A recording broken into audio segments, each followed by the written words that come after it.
स्वागत है आप सभी का आज के इस एक नए वीडियो लेक्चर में। आज हम बात करेंगे पीएएसए के एग्ज़ाम के लिए मोस्ट इम्पोर्टेंट क्वेश्चंस 100 क्वेश्चंस हम इस वीडियो में करेंगे। और मुझे लगता है यहाँ से आप करते हैं तो आपके 6 या 7 क्वेश्चन ज़रूर इस वीडियो में से आएंगे, और ज़्यादा अच्छी किस्मत हुई तो 10 क्वेश्चन तक इसमें से आ सकते हैं। इतने इंपॉर्टेंट क्वेश्चन हैं जो हम करेंगे। तो आप साथ में रेगुलर क्लासेस हमारी चल रही हैं, आप जुड़ना चाहते हैं तो आप स्क्रीन पे दिए हुए नंबर पे हमें मैसेज कर सकते हैं। मैथमेटिक्स और जीके के लिए आपको डिस्क्रिप्शन में लिंक मिल जाएंगे, नीचे आप देख सकते हैं। वहाँ पे सारे ही आपके जितने टॉपिक्स बनते हैं, जीके के इंपॉर्टेंट क्वेश्चंस जितने भी बनते हैं वो आप वहाँ से कर सकते हैं। तो चलिए वीडियो शुरू करते हैं। वीडियो शुरू करने से पहले मैं आपको एक और चीज़ बता देता हूँ जो हम इस वीडियो में करने वाले हैं। हम इसमें ये बताता हूँ कि क्या नहीं करने वाले हैं, ठीक है। तो यहाँ पे देखिए आप पोस्ट ऑफिस गाइड पार्ट 1 हम नहीं करेंगे, ठीक है। उसके बाद आईटी मॉडर्नाइजेशन प्रोजेक्ट नहीं करेंगे, और प्रोडक्ट एंड सर्विसेज हम नहीं करेंगे। इन 3 चीज़ों को छोड़कर आपके पोस्टल असिस्टेंट के एग्ज़ाम में जितने भी टॉपिक्स बच जाते हैं, चाहे पोस्ट ऑफिस गाइड पार्ट 2 है, वॉल्यूम आपका 6 है, चाहे 7 है, ये सारे ही हम इस वीडियो में कवर करेंगे। तो यही वीडियो नहीं है, ठीक है। 100 क्वेश्चन तो हम इसमें कर रहे हैं, लेकिन इन 100 क्वेश्चन के अलावा भी और आपके पास लगभग हमने 500 क्वेश्चन बनाया जो आपको वीडियोज़ में मिल जाएंगे। PDF आप लेना चाहते हैं वो भी ले सकते हैं, क्योंकि मुझे नहीं लगता वो 500 क्वेश्चंस पढ़ने के बाद आपको कुछ और पढ़ना पड़ेगा। वो आपका इतना अच्छा रिवीजन आपको करवा देंगे, इतनी अच्छी आपकी तैयारी करवा देंगे कि आपके लगभग सारे क्वेश्चंस कवर हो जाएंगे। तो चलिए वीडियो शुरू करते हैं। आज की वीडियो का हमारा फर्स्ट क्वेश्चन है, जितने भी क्वेश्चंस हैं आप अच्छे से पढ़िएगा, ठीक है। गलत लगे किसी क्वेश्चन का आंसर बताया गया हमारे द्वारा तो आप कमेंट ज़रूर कीजिएगा, और बाकी जितने हैं वो कमेंट एक बार ज़रूर चेक कीजिएगा कि कहीं किसी क्वेश्चन का आंसर दोबारा से सही करके तो नहीं बताया गया है, क्योंकि एग्ज़ाम में ये क्वेश्चन आएंगे और इनमें से अगर कोई गलत बता दिया गया हो तो आप उसको सही कर लीजिएगा। तो चलिए फर्स्ट क्वेश्चन क्या है हमारे पास, international registered article compensation is. तो पहला ही क्वेश्चन है कि आपका जो अंतर्राष्ट्रीय पंजीकृत पत्र है, अब कंपनसेशन क्यों दी जाती है? अगर आपका आर्टिकल, आपका लेख जो है वो कहीं गुम हो गया है या उसका नुकसान हो गया, पूरी तरह से वो डैमेज हो गया है, तो ऐसी स्थिति में आपको मुआवजा दिया जाता है। अब आपका अगर आर्टिकल जो है वो इंटरनेशनल है, आपका अंतर्राष्ट्रीय आपका लेख है कोई, तो उसके लिए आपको 30 SDR कंपनसेशन के रूप में दिए जा सकते हैं। SDR की फुल फॉर्म बार बार पूछी जाती है, अभी नोट डाउन कर लेना, स्पेशल ड्राइंग राइट। नेक्स्ट है आपके पास NBMS की full form, national bill mail service. चलिए ये तो आपके पास कहाँ से, पोस्ट ऑफिस गाइड पार्ट 1 में ही है आपका नेशनल बिल मेल सर्विस। तो जब हम इनके बारे में करेंगे पोस्ट ऑफिस गाइड पार्ट 1 में, तो इससे संबंधित जितने क्वेश्चन इंपॉर्टेंट होंगे वो वहाँ पे आपको बता दूंगा। उसके बाद आपके पास EMS की फुल फॉर्म क्या होती है, एक्सप्रेस मेल सर्विस। मैक्सिमम आप कितना वेट इसमें भेज सकते हैं, ये इंपॉर्टेंट है। नेक्स्ट क्वेश्चन है क्या है आपके पास, India joined APPU in the year. Bharat ने APPU कब ज्वाइन किया? सबसे पहले APPU की फुल फॉर्म क्या होगी, एशियन पैसिफिक पोस्टल यूनियन। कब इसकी स्थापना हुई? 1973 में इसकी स्थापना हुई। अब यहाँ पे क्या कन्फ्यूज़न होता है, सॉरी, यहाँ पे जो इसकी स्थापना हुई वो कब हुई, आपकी 1961 में, और भारत ने इसको कब ज्वाइन किया, भारत इसमें कब शामिल हुआ, 1973। अब यहाँ पे आपको कंफ्यूज नहीं होना है, 2 डेट्स आपके पास आ गई हैं, दोनों मोस्ट इंपॉर्टेंट है। एक आधी ज़रूर एग्जाम में आ जाएगी कि आपका APPU जो है, एशियन पैसिफिक पोस्टल यूनियन, इसकी फुल फॉर्म भी आ सकती है। कब इसको एस्टैब्लिश किया गया, इसकी स्थापना कब हुई, 1961 में। लेकिन भारत ने जब ये स्थापित हुआ, इसकी जब स्थापना की गई, उस समय भारत इसका सदस्य नहीं था। भारत बाद में इसका सदस्य बना, और कब बना, 1973 में बना। उसके बाद है आपके पास APPU की फुल फॉर्म। APPU की फुल फॉर्म होती है, मैंने अभी बताया, एशियन पैसिफिक पोस्टल यूनियन। और दूसरी है UPU की फुल फॉर्म है यूनिवर्सल पोस्टल यूनियन। कब यूनिवर्सल पोस्टल यूनियन को एस्टैब्लिश किया गया, मोस्ट इंपॉर्टेंट।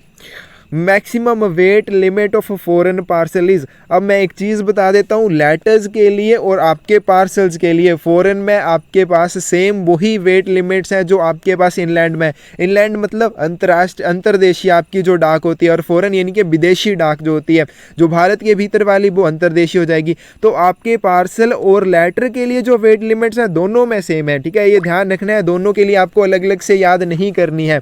तो यहाँ पे आपके मैक्सिमम वेट किसके बारे में पूछा गया, विदेशी पार्सल के बारे में। तो विदेशी पार्सल का जो अधिकतम वजन हो सकता है वो कितना हो सकता है, आपके पास 20 किलोग्राम हो सकता है, सेम जैसे आपके पास इनलैंड में होता है।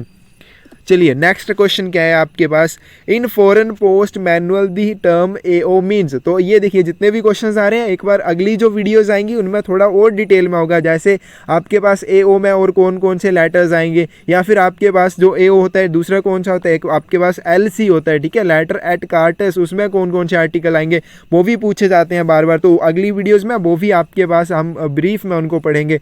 तो यहाँ पे हमारे पास हमें बताना है कि एओ जो है इसका क्या मतलब होता है आपके पास जो फॉरेन पोस्ट मैनुअल है। तो इसका मतलब होता है ऑर्डर सब्जेक्ट्स, ठीक है, और एलसी का मतलब letter ET et cartes CARTES, ठीक है, ये दोनों याद रखने हैं। नेक्स्ट क्वेश्चन है आपके पास, weight of aerogram should not exceed. अब एरोग्राम जो होता है उसका वजन कितने ग्राम से अधिक नहीं होना चाहिए। तो यहाँ पे देखिए इस क्वेश्चन का जो आंसर होगा वो क्या होगा, 3 ग्राम से अधिक नहीं होना चाहिए। और इतनी बार ये क्वेश्चन पूछा गया कि पूछो मत, ये अच्छे से कर लेना। नेक्स्ट क्वेश्चन है, minimum and maximum dimensions of a foreign parcel prescribed is. जो किसी भी विदेशी पार्सल के लिए निर्धारित मिनिमम और मैक्सिमम डायमेंशंस हैं वो कितनी है। तो मिनिमम की बात करें 90 बाई 140 मिलीमीटर है, और मैक्सिमम की बात करें 1.05 बाई 2 मीटर है। यहाँ पे बहुत ज़्यादा गलती होती है, 1.50 नहीं है, अच्छे से इसको दिमाग में बिठा लीजिए, 1.05, और यहाँ पे गलती आप करते हैं बार बार। तो अब आप गलती मत कीजिएगा, 1.05 है ना कि 1.50। नेक्स्ट आपके पास memorandum of distribution of work जो होता है, काम के वितरण का ज्ञापन जिसे कहा जाता है, कौन से फोरम के ऊपर इसको बनाया जाता है, MS-11 के ऊपर इसको बनाया जाता है। और इशू कौन करता है इसको, memorandum of distribution of work को इशू करने वाला है डिविजनल हेड। अब हम यहाँ पे क्वेश्चन कर लेते हैं डिविजनल हेड, लेकिन अब बहुत सारे इसमें भी कंफ्यूज हो जाते हैं। अगर पेपर में SP और SSP दिया है तो वहाँ पे ही कंफ्यूज हो जाएंगे, डिविजनल हेड तो है ही नहीं। तो SP और SSP आपका डिविजनल हेड होता है। तो ये चीज़ें आपको बेसिक्स ही अच्छे से पता होनी चाहिए, तभी आप इस तरह के क्वेश्चंस में कभी नहीं फंसेंगे। उसका नेक्स्ट क्वेश्चन क्या है आपके पास, preservation period of nominal roll is. अब जितने भी आपके पास रिकॉर्ड हैं, ठीक है, चाहे वो पोस्टल स्टोर डिपो से प्राप्त हो रहे हो, या फिर आपके रिकॉर्ड ऑफिस के आपके हो, या फिर मेल ऑफिस के रिकॉर्ड हो, या फिर नॉमिनल रोल है आपका, या ऑर्डर होते हैं या कोई भी, उनको प्रिजर्व करने का जो पीरियड है, कितनी अवधि तक उनको सुरक्षित रखा जाएगा। तो जो नॉमिनल रोल होता है इसको परमानेंटली सुरक्षित किया जाता है। तो यहाँ पे क्या हो जाएगा, परमानेंट, स्थायी तौर पर। MO becomes void. अब जो भी मनी ऑर्डर होता है ये शून्य कब हो जाता है, at the end of the month following the month of its issue. अब यहाँ पे देखिए क्या बोला गया कि जिस मंथ में इसको इशू किया गया है उस मंथ के अगले मंथ के लास्ट में जाके आपका मनी ऑर्डर जो बुक हो जाता है वॉइड हो जाता है, शून्य हो जाता है। नेक्स्ट है आपके पास SO daily account also known as. जो SO डेली अकाउंट होता है आपके सब ऑफिस का दैनिक खाता जो होता है, कौन से फोरम के ऊपर इसको बनाया जाता है, ACG22। अब अगर आपके पास ACG22A दे रखा हो तो उसको क्या कहा जाएगा, BO daily account. BO daily account कौन से फोरम के ऊपर बनेगा, ACG22 के ऊपर। और आपका SO डेली अकाउंट कौन से फोरम के ऊपर बनेगा, ACG22 के ऊपर बनेगा। Transit bag must always be closed and sealed in presence of. जो पारवहन थैला होता है हमेशा उसको किसकी निगरानी में, किसकी देखरेख में बंद करना चाहिए या सील करना चाहिए, head sorting assistant, mail guard और मेल एजेंट, ठीक है, इनकी निगरानी में इसको क्लोज और सील किया जाना चाहिए। Territorial money order bundle should be prepared when number of money orders exceed. Territorial bundle जो होता है आपका मनी ऑर्डर वाला वो कब तैयार किया जाता है, जब आपके मनी ऑर्डर की संख्या 10 से अधिक हो। हाई वैल्यू मनी ऑर्डर जो बंडल होता है वो कब बनाया जाता है, कमेंट सेक्शन में जरूर लिखिएगा। नेक्स्ट है आपके पास, इफ एन अनपेड और underpaid registered article under foreign post is standard at the counter. विदेशी डाक के तहत अगर आपके पास कोई भी अनपेड, बिना भुगतान वाला या फिर आधे अधूरे भुगतान वाला कोई भी पंजीकृत लेख आता है तो उसको क्या किया जाएगा, कैन नॉट बी रजिस्टर्ड। उसको रजिस्टर नहीं किया जाएगा, उसका पंजीकरण नहीं किया जाएगा और उसको मना कर दिया जाएगा कि आप इसको नहीं भेज सकते हैं। Live mail service carried out in. Live mail service हो जाएगा, ऑल इंडिया मेल सर्वे हो जाएगा, और दूसरे जो ऑफिस सर्वे हैं आपको सारे अच्छे से कर लेने हैं। कोई ना कोई सर्वे जो अब एग्जाम में पूछा जाता है, तो जो लाइव मेल सर्वे होता है वो कब कैरी किया जाता है, कौन से मंथ में किया जाता है, तो ये हर मंथ किया जाएगा आपका लाइव मेल सर्वे जो आपका मंथली होता है। उसके बाद है preservation period of work papers of RMS office and सेक्शनिज।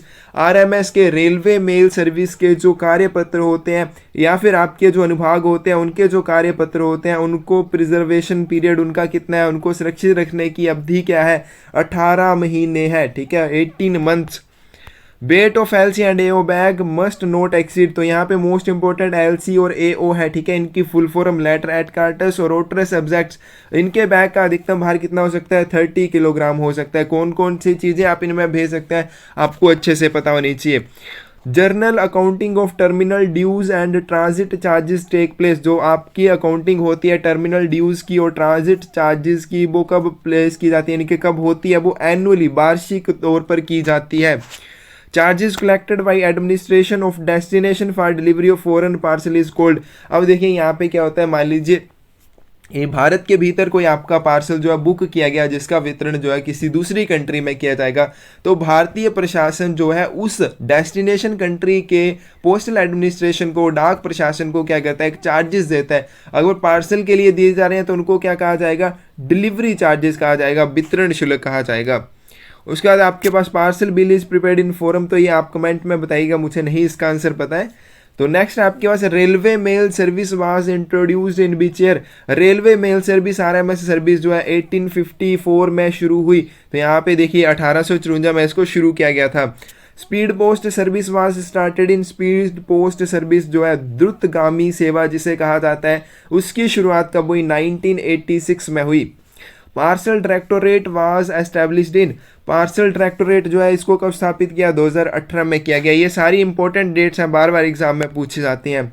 उसके बाद headquarter of Asian Pacific postal union is located at, Asian Pacific postal union का जो हेडक्वार्टर है, मुख्यालय जो वो कहाँ पर स्थित है, थाईलैंड बैंकॉक में स्थित है। Business post service was introduced in year, business post service जो है इसकी शुरुआत कब हुई, कब इसको इंट्रोड्यूस किया गया, 1996 में किया गया। नेक्स्ट आपके पास बट इज सीओग्राम, ठीक है, एक तो एरोग्राम होता है, अब यहाँ पे सीओग्राम की बात की गई है। सीओग्राम क्या होता है, तो ब्लाइंड लिटरेचर जो होता है, ठीक है, ब्लाइंड लिटरेचर पैकेट जो होता है उसी को क्या कहा जाता है, आपका सीओग्राम कहा जाता है।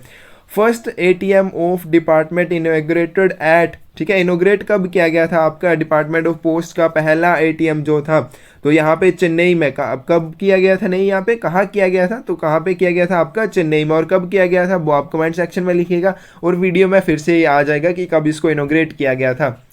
नेक्स्ट आपके पास paper postage was introduced in India, तो पेपर पोस्टेज जो है वो कब उसको इंट्रोड्यूस किया गया भारत में, 1852 में। पहला जो डाक टिकट है कब छपा, आपको पता होना चाहिए। नेक्स्ट आपके पास pin code system was started in India, Bharat में पिन कोड, पिन कोड क्या होता है आपके पास, पिन जिसे आप कहते हैं, ठीक है, पिन कोड कहते हैं आप उसको, पोस्टल इंडेक्स नंबर इसको कहा जाता है। कब इसकी शुरुआत हुई, 15 अगस्त 1972 में हुई।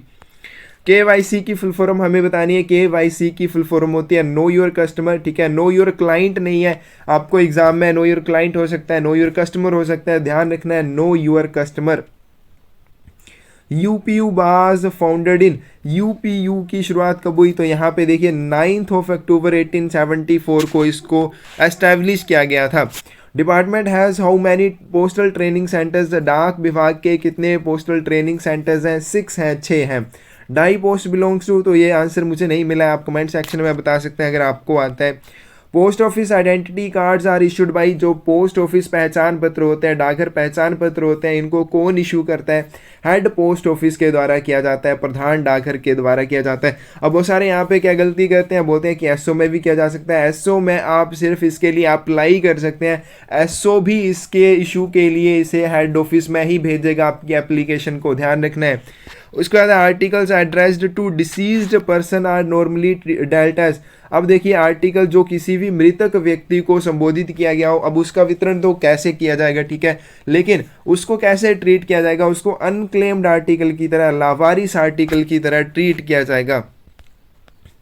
Permission for business reply services issued by, तो जो आपके पास बिजनेस रिप्लाई सर्विस है उसकी परमिशन कौन आपको देता है, किसके द्वारा इशू की जाती है, सुपरिटेंडेंट या senior superintendent of post office यानी कि हेड ऑफ डिवीजन के द्वारा। हेड ऑफ सर्कल कौन होता है आपका? CPMG होता है। Head of region PMG, postmaster general. ये अच्छे से आपको पता होने चाहिए। उसके बाद APPU वाज एस्टेब्लिश्ड इन, अब यहाँ पे हमने बार बार किया कि APPU जो 1961 में इसको एस्टेब्लिश किया गया, भारत ने इसको बाद में 1973 में ज्वाइन किया। लेकिन जब आपका APPU बना था तब इसका हेडक्वार्टर कहाँ पे था? मनीला फिलीपींस में था, ठीक है। और इंडिया ने इसको कब ज्वाइन किया? 1973 में। अब इसका हेडक्वार्टर कहाँ पे? हमने अभी थोड़ी देर पहले किया है। उसके बाद walk bag should not weigh more then, walk bag जो होता है आपका थोक थैला जो होता है उसका भार जो है कितने किलोग्राम से अधिक नहीं होना चाहिए? 30 किलोग्राम से अधिक नहीं होना चाहिए। मिनिमम वेट कितना होना चाहिए? ये भी आपको पता है, होना चाहिए। A small packet should ordinarily note way more then, small packet जो होते हैं, छोटे पैकेट जो होते हैं, यहाँ कहाँ पे होते हैं? फॉरेन पोस्ट में होते हैं। इनका वजन जो है 2 किलोग्राम से अधिक नहीं होना चाहिए। An aerogram should not weigh more than, तो ये हमने अभी किया कि 3 ग्राम से ज़्यादा वेट नहीं होना चाहिए आपके एरोग्राम का। Nominal roll of clerical staff is maintained in, जो नॉमिनल रोल होता है क्लैरिकल स्टाफ का उसको कौन से फॉर्म के ऊपर? MS-12 के ऊपर उसको मेंटेन किया जाता है। Preservation period of post masters order book, post master की जो आदेश पुस्तिका होती है उसके जो संरक्षण की अवधि है वो कितनी है? 3 वर्ष है। Maximum weight of inland letter card, आपका ILC जो होता है उसका मैक्सिमम वेट कितना हो सकता है? 5 ग्राम हो सकता है। नेक्स्ट आपके पास compensation for international registered parcel booked in India for loss और टोटल थेफ्ट, तो कितनी कंपनसेशन दी जाती है अगर आपका कोई भी अंतर्राष्ट्रीय पंजीकृत पार्सल जो है, रजिस्टर्ड लेटर के लिए हमने किया था पहले 30 SDR आपको दिए जा सकते हैं, लेकिन यहाँ पे रजिस्टर्ड पार्सल की बात की गई और कैसा? अंतर्राष्ट्रीय, तो इसमें आपको कितना दिया जाएगा? 40 SDR। SDR की फुल फॉर्म हमने पहले भी कर लिया है, स्पेशल ड्राइंग राइट पूछी जाती है। या फिर 4.50 SDR पर किलोग्राम के हिसाब से आपको दिया जाएगा। ऑप्शंस किस तरह से आपके हो सकते हैं? पहली ऑप्शन में आपको 40 SDR लिखा होगा, आप जल्दीबाजी में, आपको पता है हाँ 40 SDR होता है, आप जल्दबाजी में देखोगे उसको टिक कर दोगे। लेकिन हो सकता है आपको अगली ऑप्शन में 4.50 SDR भी दिया हो, तो दोनों को ध्यान से रखिएगा, ठीक है। दोनों नीचे दिया हो सकता है कि क्या ये A और B दोनों सही है, तो आप अगर जल्दबाजी करेंगे अपना क्वेश्चन का आंसर गलत कर देंगे। ऑप्शन जरूर सारी पढ़नी है क्योंकि एक क्वेश्चन के लिए 2 या 3 ऑप्शंस भी आपकी सही हो सकती हैं, हमेशा इस बात को आप ध्यान में रखेंगे। Maximum value for which a letter can be insured in foreign postage, विदेशी डाक में किसी भी लेटर पोस्ट की आप अधिकतम कितने रुपए तक इंश्योरेंस कर सकते हैं, बीमा कर सकते हैं? 10,000 रुपीज़ तक कर सकते हैं। इंग्लैंड में आप 1 लाख रुपए तक कर सकते हैं, दोनों में अलग अलग है। Mail motor service can came into existence in, तो मेल मोटर सर्विस एक आपके पास MMC है, मास मेलिंग सेंटर, एक आपके पास MMS है। मेल मोटर सर्विस दोनों में फ़र्क ध्यान रखना, एक में S है एक में C है। तो यहाँ पे देखिए जो MMS है उसकी कब शुरुआत की गई, तो यहाँ पे अक्टूबर 1854 में, रेलवे मेल सर्विस में हमने अभी किया 9 अक्टूबर 1854 में इसकी शुरुआत की गई। तो when did India join APPU, ठीक है। तो ये क्वेश्चन बार बार आ रहा है और ये बार बार एग्जाम में पूछा जाता है, हजारों दफ़ा ये क्वेश्चन पूछा गया है कि भारत ने एशियन पैसिफिक पोस्टल यूनियन को कब ज्वाइन किया। बहुत सारे 1961 कर देते हैं APPU देख के, लेकिन वो गलत है। 1973 में ज्वाइन किया भारत, इसमें 1973 में शामिल हुआ। Foreign article which is not eligible for redirection in India by air, कौन सा विदेशी लेख है जिसको भारत में फ्री रीडायरेक्शन नहीं दी जाएगी? स्मॉल पैकेट जो होते हैं, ठीक है, उनको नहीं दी जाएगी, लेकिन आपके जो लेटर्स होते हैं, एरोग्राम होते हैं या फिर पोस्ट कार्ड्स होते हैं, ये एलिजिबल हैं, ठीक है, इनकी रीडायरेक्शन बाय एयर की जा सकती है, उसके पात्र हैं। In connection with foreign mails the indication par avion denotes, हजारों बार ये क्वेश्चन आपका आया है। परावन का क्या मतलब होता है? परावन का मतलब होता है बाई एयर मेल, ठीक है। किसी भी आर्टिकल के ऊपर लिखा गया है परावन, उसका मतलब क्या है? By air mail. इसका जो ट्रांसमिशन है बाई एयर किया जाएगा। Items in a pack which should be labelled green, तो अगर किसी पैक में मान लीजिए आपके पास आइटम्स हैं और उसके ऊपर कोई ग्रीन लेबल लगा हुआ है, तो आपको अगली वीडियो में आएगा जब आपको ये डिटेल में सारी चीज़ें पढ़ाएंगे, ठीक है, जितने भी आपके पास टॉपिक से संबंधित है। जैसे अभी आ रहा है आपके पास कि अगर आपके पास कोई आपके पास लेबल लगा हुआ है किसी भी पैक के ऊपर और कैसा है ग्रीन कलर का, अब उसमें आपका क्या होता है, ज़रूरी उसमें दवाइयाँ होती हैं क्या, उसके ऊपर वर्डिंग होती है, ठीक है, और उसका जो आपके पास वर्डिंग के साथ जो सिंबल होता है वो कौन सा होता है, कौन से कलर का सिंबल होता है, उसका बैकग्राउंड कलर क्या होता है, ये सारी चीज़ें हम डिटेल में आपको पढ़ाएंगे। वो वीडियोज़ आप मिस मत करना, क्योंकि यहाँ से बहुत सारे क्वेश्चन आएंगे। But are postage charges for aerogram, aerogram के लिए जो पोस्टेज चार्जेस हैं वो कितने हैं, 15 रुपीज़ हैं। If a foreign parcel is addressed post restaurant from which day warehousing charges will be levied, अगर आपका कोई फॉरेन पार्सल जो है उसको एज ए पोस्ट रेस्टोरेंट, सबसे पहले पोस्ट रेस्टोरेंट आर्टिकल क्या होता है, जिनको नहीं पता मैं उनको बता देता हूँ। जब भी कोई आपका आर्टिकल पोस्ट रेस्टोरेंट आर्टिकल की तरह भेजा जाता है, उसका मतलब होता है कि उसको वितरण डाक घर में, डिलीवरी पोस्ट ऑफिस में आपको रोक के रखना है। और रोक के रखने की अवधि क्या होगी, तो अगर आपका क्या है फॉरेन पार्सल है, ठीक है, जिसको आपने कैसे पोस्ट रेस्टोरेंट आर्टिकल की तरह भेजा गया है, तो उसके ऊपर जो सबसे पहले वेयर हाउसिंग चार्जेस की बात करें तो उसके भंडारण शुल्क जो है वो आपके पास 8वें दिन से लगना शुरू हो जाएगा। और उसको रोक के रखने की अवधि क्या होगी, फॉरेन पार्सल है चाहे लेटर है, उसको आप 1 महीने तक रोक के रख सकते हैं। 8वें दिन से उसके ऊपर जो वेयर हाउसिंग चार्जेस हैं वो लगने शुरू हो जाएंगे। अगर वीपी आर्टिकल है तो सिर्फ 7 दिन तक ही रोक के रखा जाएगा, इसके ऊपर वेयर हाउसिंग चार्जेस लगने का कोई चांस ही नहीं बनता है। उसके बाद है use of inland letter card for addressing communication to foreign countries, अगर आप इनलैंड लेटर की बात करें, अब यहाँ से इनलैंड लेटर क्या है, अंतर्देशीय पत्र कार्ड की बात कर रहे हैं, तो ये ऑब्वियसली इनलैंड के लिए ही होगा। लेकिन अगर इसको आपने कहीं फॉरेन कंट्रीज के लिए, विदेशों के लिए आपने इसको पोस्ट कर दिया है, तो ऐसी स्थिति में इसको क्या माना जाएगा, इनसफिशिएंटली पेड लेटर माना जाएगा, बिना आधे अधूरे भुगतान वाला लेटर माना जाएगा, पत्र माना जाएगा। ध्यान रखना है यहाँ पे क्या बोला गया है, लेटर बोला गया है, पार्सल बोला गया है, या और कोई चीज़ तो नहीं बोली गई है। ये इंपॉर्टेंट चीज़ है, बार बार पूछी जाती है। तो देखिए, अगर आपका इनलैंड लेटर कार्ड है, भूटान, नेपाल या बांग्लादेश के सिवा अपने किसी और देश के लिए इसको क्या किया है, पोस्ट कर दिया है, तब इसको इनसफिशिएंटली पेड लेटर की तरह ट्रीट किया जाएगा। Article which can not be accepted eight printed paper rates, तो ये आपको पोस्ट ऑफिस गाइड पार्ट 2 से सारे पढ़ने हैं। मैंने इसलिए ये क्वेश्चन लिखा है क्योंकि बहुत ज़्यादा इंपॉर्टेंट है, बार बार ये पूछा जाता है। प्रिंटेड पेपर से संबंधित क्वेश्चन आपको ज़रूर एग्जाम में आएगा, ठीक है, ये कर लेना। प्रिंटेड पेपर वाला टॉपिक पूरे का पूरा इंपॉर्टेंट है, सारे का सारा आप कर लीजिएगा। Which indications are permitted on contents of small packets in foreign post. अब देखिए यहाँ पे जो स्मॉल पैकेट होता है उसके ऊपर कौन कौन से निर्देश हो सकते हैं, उसके जो कंटेंट्स है, उसके अंदर जो सामग्री आप भेज रहे हैं उसके ऊपर कौन कौन सी इंडिकेशंस या निर्देश हो सकते हैं।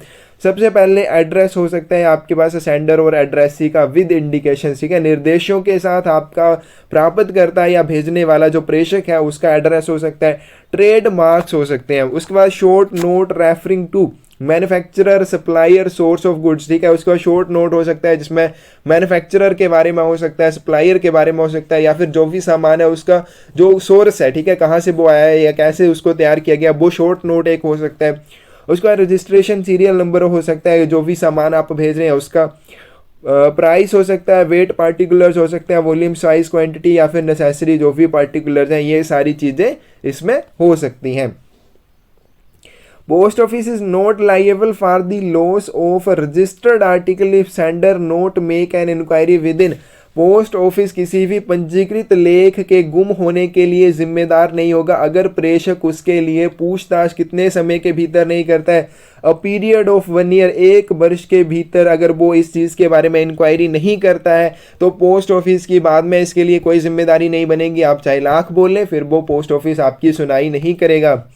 बट इस preservation period of nominal roll, nominal roll जो है इसका प्रिजर्वेशन पीरियड कितना है, परमानेंटली इसको प्रिजर्व करके रखा जाता है।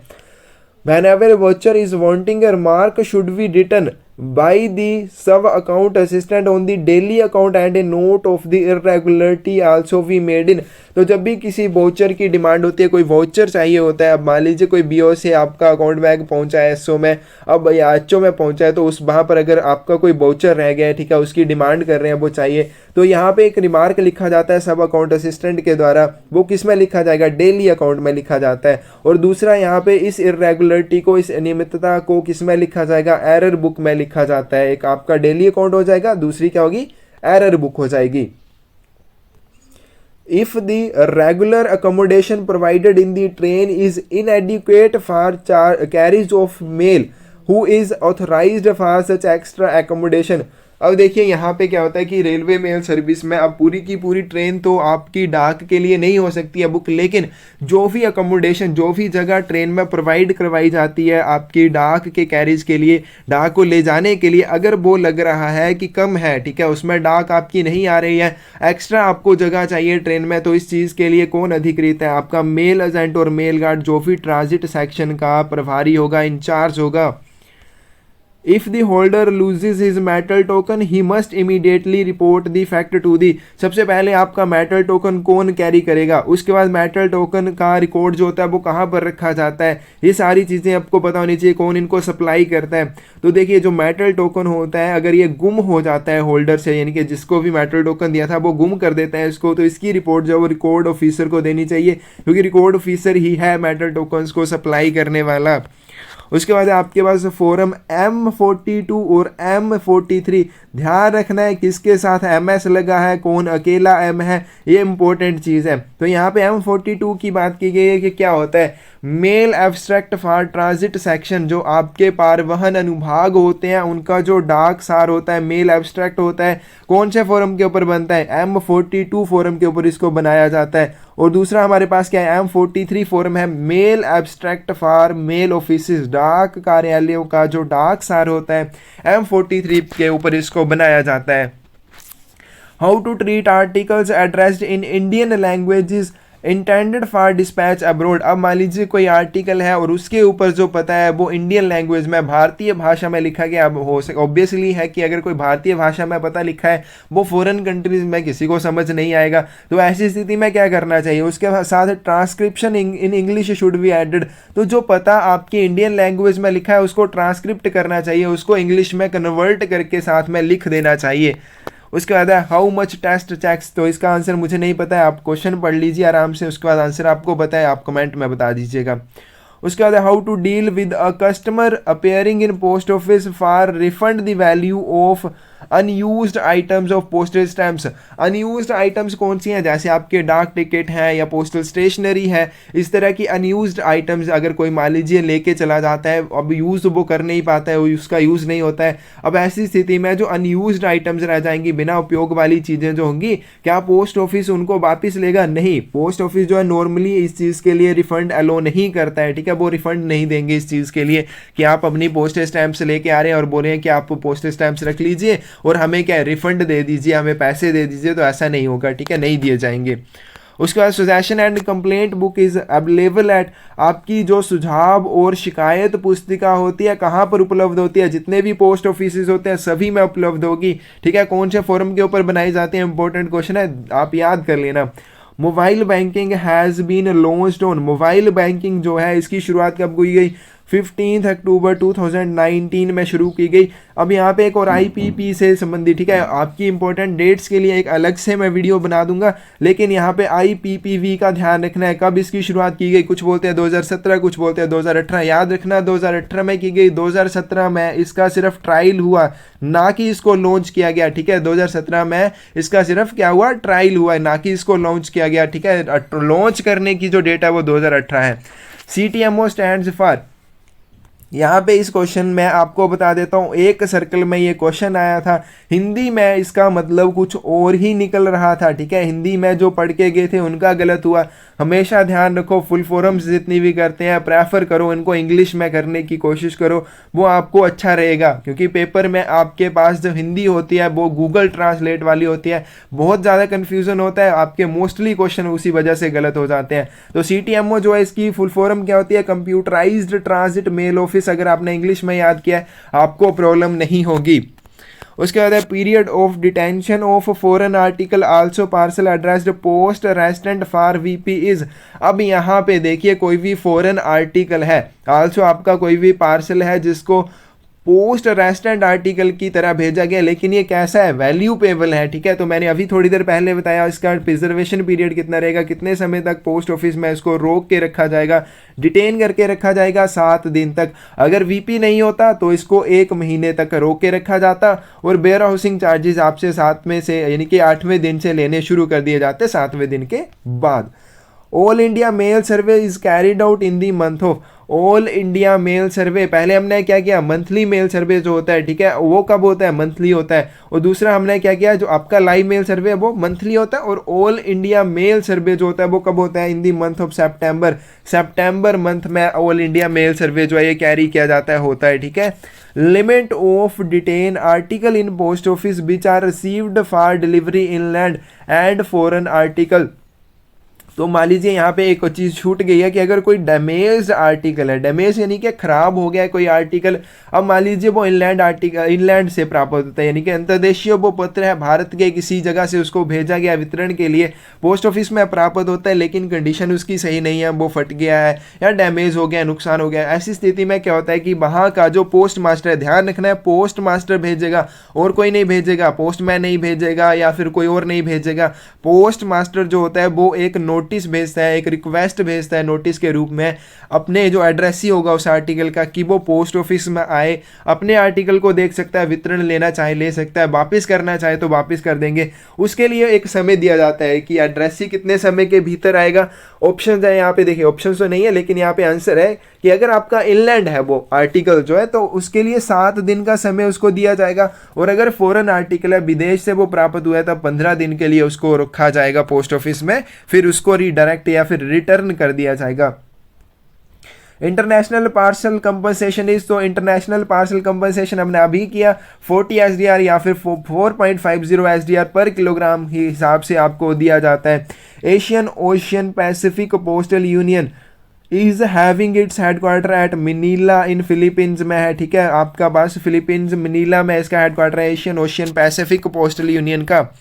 उसके बाद है maximum weight of small packet, small packet का अधिकतम वजन, पहले वजन सीमा कम थी, अब कितनी है, 2 किलोग्राम है। Small packet up to 500 grams, कोई इसके वितरण चार्जेस आपसे वितरण शुल्क नहीं लिया जाएगा, डिलीवरी चार्जेस नहीं लिए जाएंगे। स्मॉल पैकेट अगर आपका 500 ग्राम से नीचे है, और small packet note confirming condition, अगर स्मॉल पैकेट आपका कंडीशंस जो है इसके लिए वो सारी फॉलो नहीं करता है, अगर उनके विरुद्ध वो जा रहा है तो रिटर्न टू सेंडर, सेंडर को वापस कर दिया जाएगा। And charge with the double the deficiency for the rate applicable in inland post letter और पार्सल। और दूसरा क्या किया जाएगा, अब सेंडर को ऐसे तो नहीं दे दिया जाए कि लीजिए आप ले जाइए, अब उससे क्या किया जाएगा, चार्जेस लिए जाएंगे। और चार्जेस कैसे लिए जाएंगे, जैसे आपके पास लेटर या पार्सल के लिए जो भी चार्जेस बनते हैं उसके 2 गुने चार्जेस, ठीक है, जो भी एप्लीकेबल होंगे, चाहे वो लेटर के लिए हो या पार्सल के लिए, उसके 2 गुने चार्जेस आपसे लिए जाएंगे। उसके बाद packets containing printed invitations for foreign countries for marriage etcetera will be treated as, तो ऐसे पैकेट्स जिनमें आपके पास प्रिंटेड इनविटेशंस हैं, छपे हुए निमंत्रण है, और कैसे, जैसे आपके मैरिज के लिए है या कोई अन्य फंक्शन के लिए, एनिवर्सरी के लिए है, तो ऐसी स्थिति में उनको कैसे ट्रीट किया जाएगा, प्रिंटेड पेपर्स की तरह उनको ट्रीट किया जाएगा। The word postage paid and port paye should be enclosed by a thick border measuring at least, तो क्वेश्चंस को इतनी बार पढ़ लीजिए कि देखते ही आपको ये ध्यान में आ जाए। अब ये पोर्ट पे और पोस्टेज पेड, ठीक है, ये आपके पास इस तरह के एक बॉक्स में होते हैं, तो यहाँ पे बोला गया कि इस जो बॉर्डर है, ये वाला जो बॉक्स है, इसकी जो मेजरिंग है, आपकी डायमेंशंस की बात की है, वो कितनी होनी चाहिए, 20 मिलीमीटर बाई 15 मिलीमीटर होनी चाहिए, ठीक है, एटलीस्ट कम से कम।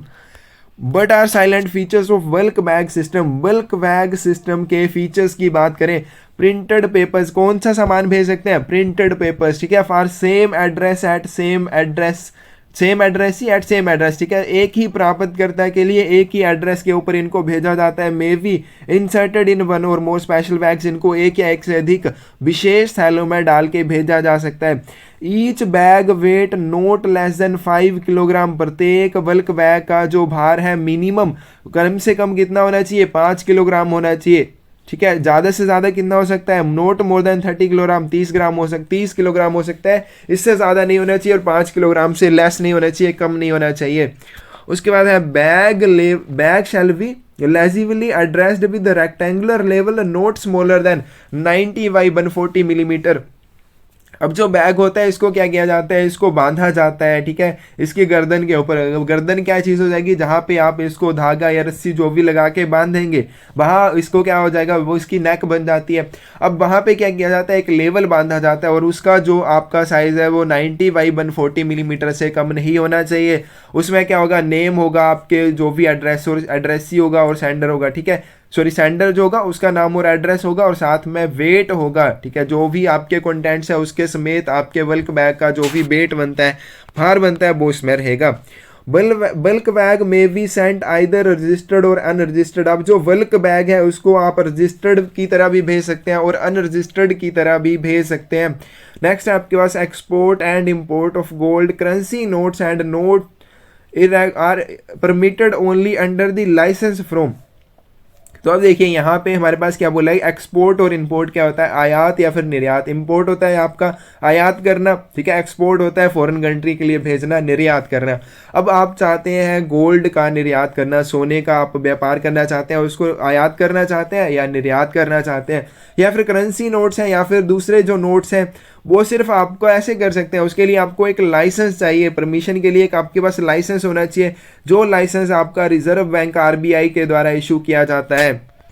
नेक्स्ट है आपके पास insured value expressed in Indian currency should be written on parcel in ink in words in Roman letters and figures in Arabic numerals. अब देखिए इंश्योर्ड वैल्यू जो होती है उसको इंडियन करेंसी में जो है वो कैसे लिखा जाएगा, आपके पास यहाँ पे वर्ड्स में लिखा जाएगा, रोमन लेटर्स में और अरबिक न्यूमेरियल्स में लिखा जाएगा एड्रेस साइड के ऊपर, ठीक है। तो जो भी आपके पास इंडियन करेंसी में वैल्यू लिखी गई होगी इंश्योरेंस की, इंश्योर्ड वैल्यू जो भी लिखी गई है उसको कैसे किया जाएगा, कैसे लिखा जाएगा, उसको बाद में रोमन लेटर्स और अरबिक न्यूमेरियल्स में लिखा जाना चाहिए। But amount of second commission shall be charged for cancellation of foreign money order और for altering the address of the payee. Most important question है, कंफ्यूज नहीं होना है। जब भी आपके पास कोई भी मनी ऑर्डर आता है, चाहे वो इनलैंड वाला है चाहे फॉरेन वाला है, अगर आप चाहते हैं उस मनी ऑर्डर को कैंसिल करना, दूसरा अगर आप चाहते हैं उसके एड्रेस में उसके पते में कोई चेंज करना, तो ऐसी स्थिति में आपको कोई भी कमीशन नहीं देना है, कोई भी सेकंड कमीशन आपको उसके ऊपर नहीं देना है। लेकिन अगर आप चाहते हैं पेई का नाम बदलना, पेई कौन होता है, एड्रेसी जो होता है मनी ऑर्डर का, जिसके लिए आपने मनी ऑर्डर भेजा है, अगर आप उसी का नाम चेंज करना चाहते हैं, आप चाहते हैं वो किसी और व्यक्ति को दिया जाए या उसका नाम चेंज करना चाहते हैं, सेकंड कमीशन आपको देना पड़ेगा जो कि पहले कमीशन के बराबर होगा। इनके पहले आपने जितना दिया उतना आपको दूसरी बार भी देना पड़ेगा। Claiming of drawback duty is provided under section 75 of Custom Act 1962। Important question है, एग्जाम में पूछा गया क्वेश्चन है। जो आप क्लेमिंग ऑफ ड्रॉबैक ड्यूटी है कौन से सेक्शन के अंडर आती है, सेक्शन 75 ऑफ कस्टम एक्ट 1962 के अंडर आती है। Which section of Custom Act empowers the government to prohibit import of certain goods। तो देखिए आपके पास कस्टम एक्ट 1962 का कौन सा सेक्शन गवर्नमेंट को कुछ एक जो सर्टेन गुड्स होती हैं, सामान होती हैं, उनके आयात के लिए, ठीक है, उनके आयात के लिए इनके फॉरेन कंट्री से भारत में आने को क्या कहा जाएगा, आयात कहा जाएगा, इंपोर्ट कहा जाएगा, उनको निषिद्ध करती है, उनको रोकती है, तो सेक्शन 11 है। यानी कि भारत सरकार के पास ये पावर है आपके पास कस्टम एक्ट 1962 के सेक्शन 11 के अंडर की वो कुछ एक चीज़ों को आयात जो है वो क्या कर सकती है, प्रोहिबिट कर सकती है, निषिद्ध कर सकती है। The IPPV has launched the digital payment application on। तो देखिए ये मैं आपको इसलिए करवा रहा हूँ इंपॉर्टेंट डेट से, साथ में बाद में वीडियो इसकी भी करवाएंगे, ये बार बार पूछ जाती है एग्जाम में। अब यहाँ पे एक चीज़ आपने नोटिस करनी है, जो आप जब भी पढ़ते हैं स्मार्ट वे से पढ़िए, ठीक है। मेहनत आप जितनी मर्जी कर लीजिए, आप अगर स्मार्ट तरीके से नहीं पढ़ते हैं आप अच्छे से आप स्कोर नहीं कर पाएंगे। देखिए यहाँ पे 15/12/2020 पूछा गया है, तो यहाँ पे देखिए ये 2019 वाले 2020 और 2021 वाले क्वेश्चन पेपर्स में पूछे गए क्वेश्चन है, मोस्टली ये पूछे गए हैं, ठीक है। मैं नहीं बोल रहा हूँ यही पूछे गए, लेकिन मोस्टली यहाँ से क्वेश्चंस पूछे गए। और यहाँ पे इस तरह के जो क्वेश्चन आते हैं, ठीक है, कब किसको लॉन्च किया गया, या ये क्या होते हैं, ये आपके करंट टॉपिक होते हैं, तो करंट की तरफ भी ध्यान देना, ठीक है। डिपार्टमेंट में कौन कौन सी जो चीज़ें हो रही हैं, वो कब को क्या चीज़ लॉन्च कर रहा है, क्या चीज़ बंद कर रहा है, वो इंपॉर्टेंट चीज़ें, उससे संबंधित एक या दो क्वेश्चन आ ही जाते हैं। Which form is being used for premature closure of account. एक आपका SB7 फॉर्म होता है, एक आपका SB7A फॉर्म होता है, सॉरी SB7B फॉर्म होता है और SB7C फॉर्म होता है। कौन सा फॉर्म किसके लिए यूज़ किया जाएगा, तो मैं आपको सारे करवाऊंगा, इस वीडियो में नहीं आएंगे, अगली वीडियो में आ जाएंगे, इंपॉर्टेंट है, ठीक है। तो प्री मैच्योर क्लोजर क्या होता है, यानी कि समय से पहले, परिपक्वता अवधि से पहले अगर आप बंद करना चाहते हैं किसी भी अकाउंट को, SB7V फॉर्म का यूज़ किया जाएगा। उसके बाद है but amount to be collected from depositor for providing service of pledging of account certificate per registration, प्रत्येक रजिस्ट्रेशन के हिसाब से अगर आप अपने अकाउंट को क्या करना चाहते हैं, प्लेज करना चाहते हैं या सर्टिफिकेट को प्लेज करना चाहते हैं, कितने चार्जेस जो है वो लिए जाएंगे डिपॉजिटर से, जमाकर्ता से, 100 रुपीज़ प्लस जीएसटी, तो ये आपके 119 रुपये बनते हैं, ठीक है। 100 प्लस जीएसटी लिए जाएंगे। अकाउंट ट्रांसफ़र के लिए भी सेम ही चार्जेस बनते हैं। अकाउंट अगर आप एक पोस्ट ऑफिस से दूसरे पोस्ट ऑफिस में आप भेजना चाहते हैं, ट्रांसफ़र करना चाहते हैं, स्थानांतरण उसका करना चाहते हैं, तब भी आपसे यही चार्जेस जो है वो लिए जाएंगे। नेक्स्ट आपके पास deposit account of the postage due on all articles of letter mail maintained in form of, तो जितना भी आपके पास पोस्टेज ड्यू और बाकी जितने आर्टिकल्स के ऊपर जितना भी पोस्टेज ड्यू होता है उनका अकाउंट जो होता है, डिपॉजिट अकाउंट होता है, वो लेटर मेल का कौन से फॉर्म के ऊपर उसको मेंटेन किया जाता है, ACG 45 अनपेड पोस्टेज अकाउंट इसको कहा जाता है, ACG 45 के ऊपर इसको मेंटेन किया जाएगा।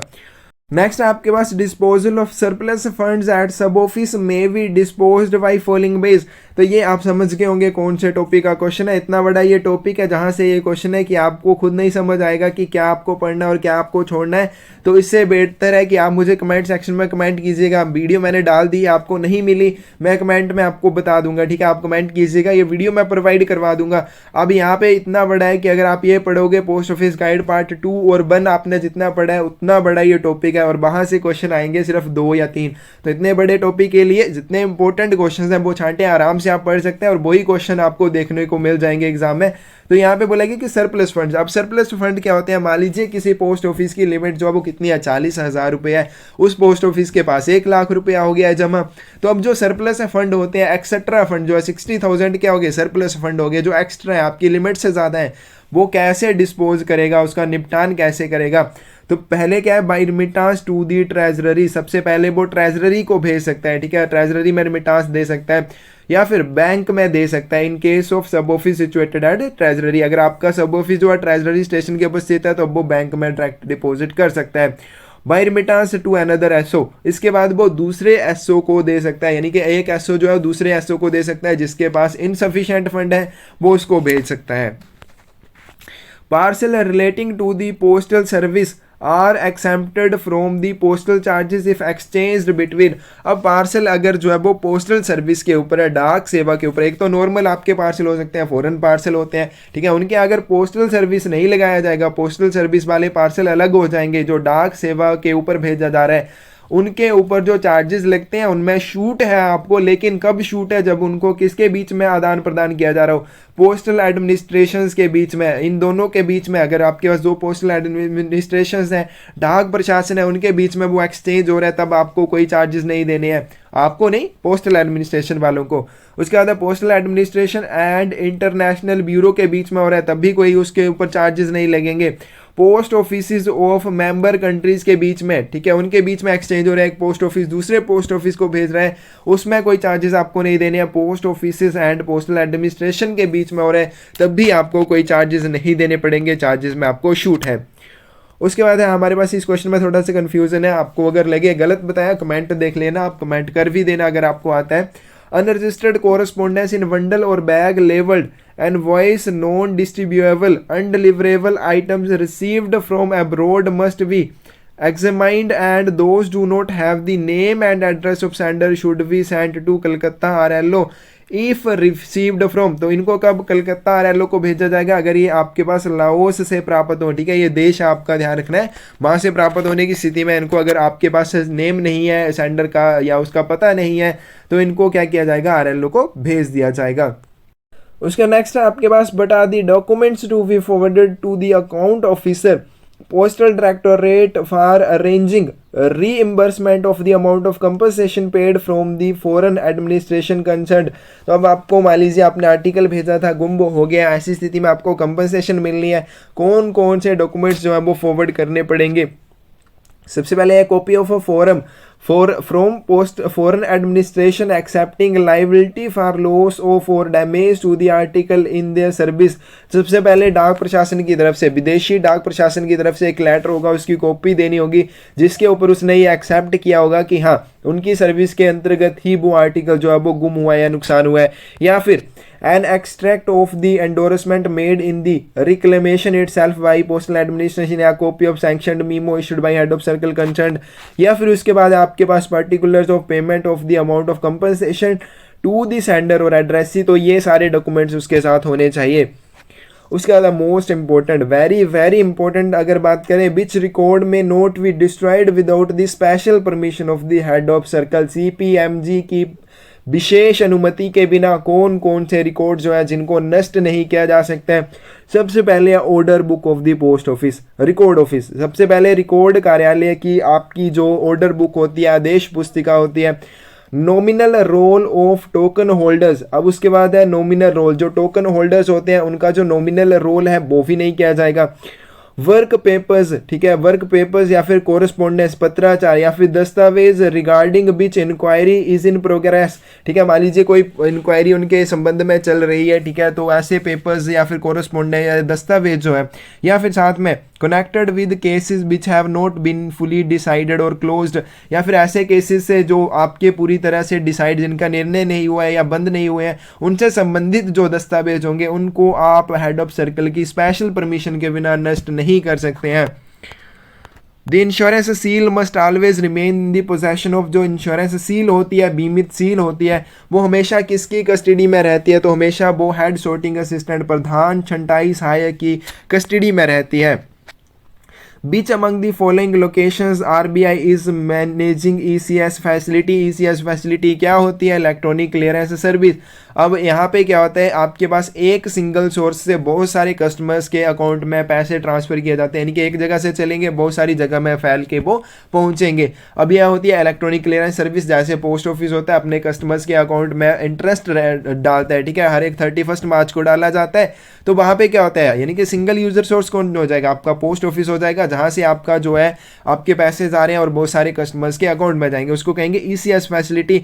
अब यहाँ पे टोटल 15 RBI लोकेशंस के ऊपर ये स्थित है। कौन कौन सी हैं, इंपॉर्टेंट है, क्वेश्चन पूछा जाता है। अहमदाबाद, बेंगलुरु, भुवनेश्वर, कोलकाता, चंडीगढ़, चेन्नई, गुवाहाटी है, हैदराबाद, जयपुर, कानपुर, मुंबई, नागपुर, न्यू दिल्ली, उसके बाद पटना है, तिरुवनंतपुरम में है।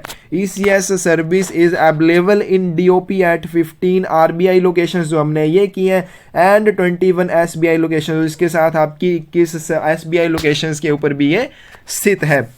उसके बाद आपके पास letter post network services are available for how many destinations across the globe and cover all major destinations. तो यहाँ पे लेटर पोस्ट नेटवर्क सर्विस जो है ये आपसे पूछा गया कितने देशों के लिए अवेलेबल है, 213 देशों के लिए, 213 देशों के लिए अवेलेबल है।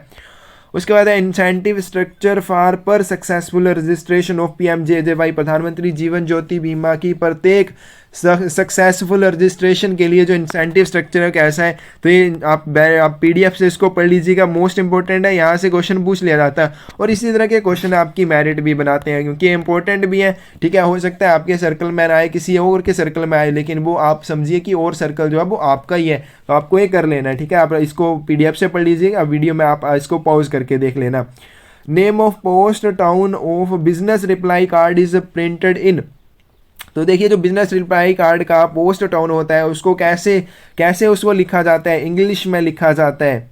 उसके बाद आपके पास in office where there are more than 1 clerk an attendance registered will be maintain, एक कार्यालय में जहां पर 2 या 2 से ज़्यादा, ठीक है, मोर देन 1 यानी कि आपके पास 1 से ज़्यादा, यानी कि 2 या 2 इससे ज़्यादा आपके पास क्या क्लर्क हैं, तो अटेंडेंस रजिस्टर जो मेंटेन किया जाता है कौन से फॉर्म के ऊपर, S37 के ऊपर इसको मेंटेन किया जाएगा।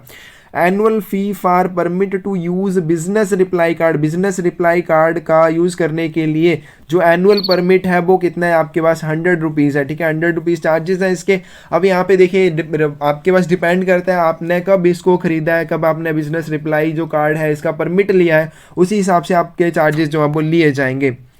Book of addresses instruction maintained in forum, जो आपके पास एड्रेसी होता है, प्राप्तकर्ता के निर्देश वाली पुस्तक होती है, कौन से फोरम के ऊपर उसको मेंटेन किया जाता है, M52 के ऊपर उसको मेंटेन किया जाता है। Branch office bag from account office to branch office should contain a BO slip and all kind of accountable articles with list where prescribed। अब देखिए ब्रांच ऑफिस बैग जो होता है अकाउंट ऑफिस से जब ब्रांच ऑफिस के लिए भेजा जाता है तब इसमें क्या होना चाहिए, BO स्लिप। अब सिंपल सी मैं आपको समझा देता हूँ, यहाँ पे कन्फ्यूजन बड़ा रहता है। अब आपको ध्यान रखना है, आप मान लीजिए BO में काम कर रहे हैं, आप सबको पता है आप अपने SO या फिर अपने अकाउंट ऑफिस को, चाहे वो हेड ऑफिस है सब ऑफिस है, उसको क्या भेजते हैं, आप उसको BO डेली अकाउंट भेजते हैं। ऑब्वियसली है जब वो आपको वापस भेजेंगे तो BO स्लिप भेजेंगे। कन्फ्यूज नहीं होना है, आप भेज रहे हैं, आप BO डेली अकाउंट भेज रहे हैं, यानी कि BO से अगर आपके अकाउंट ऑफिस के लिए जा रहा है BO डेली अकाउंट होगा, और अगर बाहर से कोई आ रहा है तो BO स्लिप उसमें होगी। तो सबसे पहले यहाँ पे ब्रांच ऑफिस बैग जो आपके अकाउंट ऑफिस से ब्रांच ऑफिस के लिए भेजा जा रहा है उसमें BO स्लिप होगी, और बाकी सारे उसमें अकाउंटेबल आर्टिकल्स होंगे विद लिस्ट जहाँ पे निर्धारित होगा। ठीक है, आपके रजिस्टर्ड आर्टिकल हो सकते हैं, अनरजिस्टर्ड आर्टिकल्स हो सकते हैं, मनी ऑर्डर हो सकता है उसके अंदर डाला हुआ, VP आर्टिकल हो सकता है, यानी कि आप ये चलिए कि सारा कुछ उसी में डाला गया होगा। उसके बाद all circulars issued by head of circle should be destroyed. अब यहाँ पे ये देखिए जितने भी सर्कुलर्स हैं, प्रपत्र हैं, परिपत्र जो है आपके हेड ऑफ सर्कल के द्वारा जिनको इशू किया जाता है, कितने समय के बाद उनको डिस्ट्रॉय किया जाएगा, ध्यान रखना है 3 साल के बाद इनको डिस्ट्रॉय किया जाएगा। लेकिन इंपॉर्टेंट चीज़ क्या है यहाँ पे कि ये 3 साल जो आपके कब से गिने जाएंगे, कुछ एक चीज़ें होती हैं डेट ऑफ इशू से गिनी जाती हैं, कुछ चीज़ें आपके पास डेट ऑफ पोस्टिंग या डेट ऑफ इशू के नेक्स्ट डे से गिनी जाती हैं, और उसी कुछ होती हैं आपके पास उसी आप महीने की लास्ट डेट से गिनी जाती हैं, और कुछ होती हैं उसी साल की लास्ट डेट से, उस फाइनेंशियल ईयर की लास्ट डेट से गिनी जाती हैं। तो यहाँ पे देखिए क्या बोलेगा, counted from month of April following the close of the official year in which they were issued. अब मान लीजिए वो क्या हुआ है आपके पास 2022 में उनको इशू किया गया है, अब हमारा इस फाइनेंशियल ईयर कब खत्म होगा, 2023 मार्च में जाके खत्म होगा। उस फाइनेंशियल ईयर खत्म होने के बाद जो अप्रैल आएगा, उस अप्रैल से लेके 3 अगले साल तक ये क्या रहेगा आपका, इसको उसके बाद डिस्ट्रॉय किया जाएगा। ये चीज़ इंपॉर्टेंट है। उसके बाद head sorting assistant submit daily report on forum MS83। Head sorting assistant सबसे पहले डेली रिपोर्ट जो होती है, दैनिक रिपोर्ट जो होती है, कौन इसको सबमिट करता है, हेड सॉर्टिंग असिस्टेंट प्रधान छंटाई सहायक करता है। कौन से फोरम के ऊपर करता है, MS83 के ऊपर करता है, to superintendent through record officer. ठीक है, और किसे करता है, सुपरिटेंडेंट को करता है। ठीक है, अधीक्षक को करता है, और कैसे करता है, रिकॉर्ड ऑफिसर के थ्रू। खुद नहीं जाएगा, खुद डायरेक्ट नहीं देगा, रिकॉर्ड ऑफिसर को देगा, रिकॉर्ड ऑफिसर अपना जाके सुपरिटेंडेंट को देगा। Daily report contains, daily report में होती क्या क्या चीज़ें, अब दैनिक रिपोर्ट बनाई तो जाती है, अब इतना सारा क्यों लफड़ा करेंगे कि हेड सॉर्टिंग असिस्टेंट बना रहा है, उसका रिकॉर्ड ऑफिसर को दे रहा है, वो भी टेंशन लेके सुपरिटेंडेंट को दे रहा है। अब दे क्यों रहे हैं, सुपरिटेंडेंट को कौन सी चीज़ पता होनी चाहिए कि वो आपको दैनिक रिपोर्ट दे रहे हैं। Irregularities notice by head sorting assistant, सबसे पहले अनियमितताएं जो हेड सॉर्टिंग असिस्टेंट के द्वारा नोटिस की जाएंगी।